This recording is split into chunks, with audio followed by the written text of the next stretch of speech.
Hi, I'm Christine. In May of 1982, my senior year of high school, and just days before graduation, I was in my yearbook class and celebrating with my friends. The yearbook staff director had a few final surprise announcements. She presented me with a journalism scholarship to ASU. As it turns out, I didn't use my scholarship back then. I elected instead to get married and began a long career in banking. In 2010, I decided that the banking career was no longer meeting my needs, and I realized it was time to get my degree. And after taking some elective creative writing courses, I discovered a new path. I started looking for a degree where I could use my love of writing and the creative processes of communicating. I found the ASU TWC program. I was excited as soon as I read the Tech Communications homepage. Look at all the options I had to choose from. All of them thrilled me. Look at all the courses available. And these are just a handful. I found every course title intriguing, and I couldn't wait to begin. My goal today is to provide evidence that I chose the right path, not only that I've learned and applied the TWC program outcomes, but that I use these outcomes every day with every deliverable. In this presentation, I will walk you through an array of artifacts from my work in TWC courses that display and evidence these outcomes. I'm confident that the evidence will convince you that ASU instructors have done their job, that not only have I earned a degree, but that I have learned a degree. So let's get started. One of the first things you discover in the program is that your audience is your most important focus. It's imperative that as authors we implement strategies that drive the specific readers to the purpose. I want to talk about two very different deliverables with very different audiences, purposes, tones, and each with their unique level of formality. The memo on the left describes an incident report that focuses on a defined purpose with a specific audience, the Chief of Clinical Support, an executive-level audience looking for very specific detail from the laboratory supervisor. You can see that the memo, a genre that is specific in format, illustrates section headings that drive the audience directly to the information with just a glance of the page. That is, responds to the needs of the audience. It's very formal in nature with a professional tone that shows respect to its reader.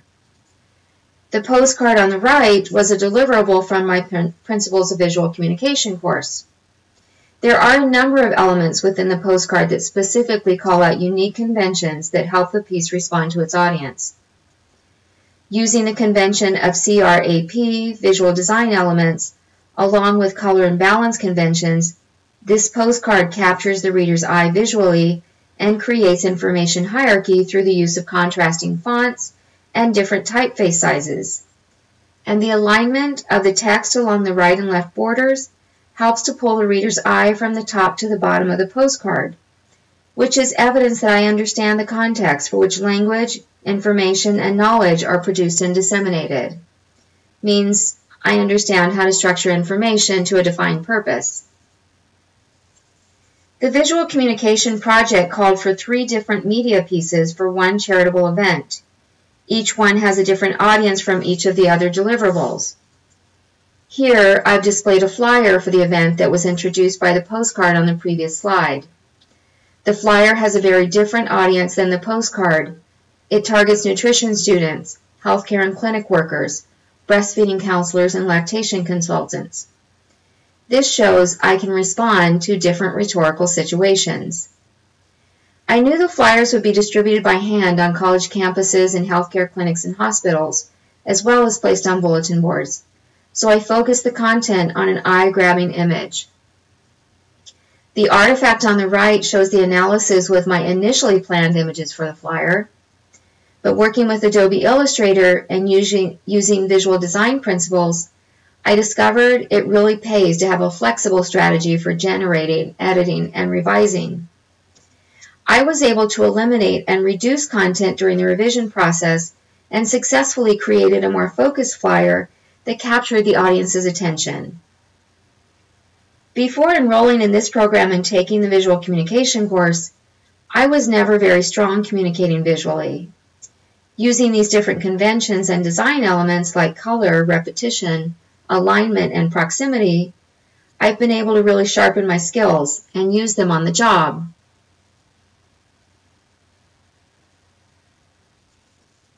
The last item for this project was the most complex and took several drafts and the most revisions.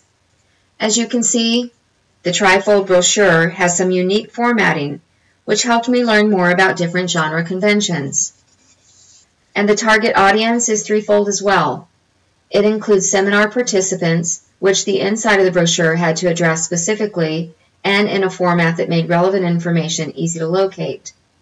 The front cover of the brochure, which you see here is the image of the family, had to create contrast and address all audiences, seminar participants, event sponsors, and the general attendees. I used Adobe Illustrator, Adobe InDesign, and Adobe Photoshop, the appropriate technologies to organize and present this communication. I really had to put my critical thinking skills to use to learn about brochures, breastfeeding topics, and I used my experience from previous jobs to help gather information on breastfeeding seminars and continuing education requirements. All this helped me develop a professional document driven to a multi-targeted audience. I learned some of the conventions required in formatting a trifold brochure, like formatting graphics to allow printers bleed lines, and watching content near the margins, so folding a brochure wouldn't lose any content. One of my favorite courses, Global Issues, provided some unique and exciting outcomes. I truly had to understand the relationships of language, knowledge, and social and cultural issues, and incorporate that understanding to create communications that could easily be translated.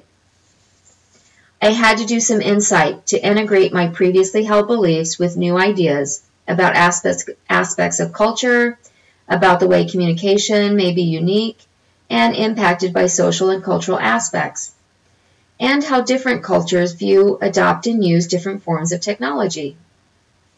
Here you see a case study memo where I had to research an interaction between an American company and a Venezuelan company. As a company consultant, I had to analyze an unsuccessful attempt for the companies doing business together. I was asked to provide recommendations to improve the interactions. I did a lot of research on Venezuelan culture, including its business values. And understanding that research is a series of tasks, I first chose to read about the overall Latin culture, then to identify some aspects of the business values within Latin America.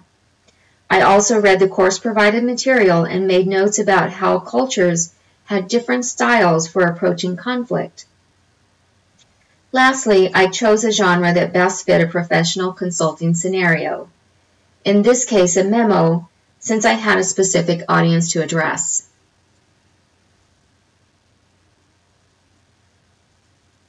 Continuing with my Global Issues and Technology course, this next artifact shows how the course really took me through a realm of revision processes. As you can see in the red line revised artifact here, I reworked an ebook created from a previous course. This shows that I understand that writing is an open process that permits later invention and rethinking. It took some heavy revisions in order to meet the outcomes of an easily translatable document that could still be localized or driven to a specific audience. I used multiple tools to learn about translation and discovered that the simpler you can communicate, the easier it is to translate. I had to focus on syntax, grammar, punctuation, and spelling to ensure the content was easily translatable. In my technical editing course, our final project was based on a real-life situation. We were asked to work with an actual client to do some real-life editing. I chose a former employer who I knew needed some assistance with their staff educational materials. WIC is a federally funded and USDA-supported nutrition program, and during this exercise, I was reminded of the ethics that are involved during the writing and communication process. I made sure any material I used for WIC met all copyright laws, followed intellectual property ethics, and I maintained certain levels of governmental disclosures, and I protected information in accordance with the Privacy Act. Communicating remotely with my client forced me to concentrate on communicating effectively through electronic channels. So my understanding of the collaborative and social aspects of writing and research came in handy. I used password-protected collaboration tools such as Dropbox and SharePoint. And because WIC can be audited by USDA, I also had to be sure that I documented all of my work, including my revisions, my hours worked, and my compensation. SharePoint uses a versioning system that tracked all our changes, and I kept a spreadsheet to track all of my time spent, and an invoice system tracked all of my charges to the client. Truly, the tools I've learned in the TWC program have given me an advantage and strengthened my abilities to work in the professional world. I wanted to devote this part of the portfolio to a particular project in my proposal writing course because it had a unique impact on my everyday work. Often when we think about the writing process outcomes, it's easy to focus on the number of drafts, the revision, the editing, and the feedback process.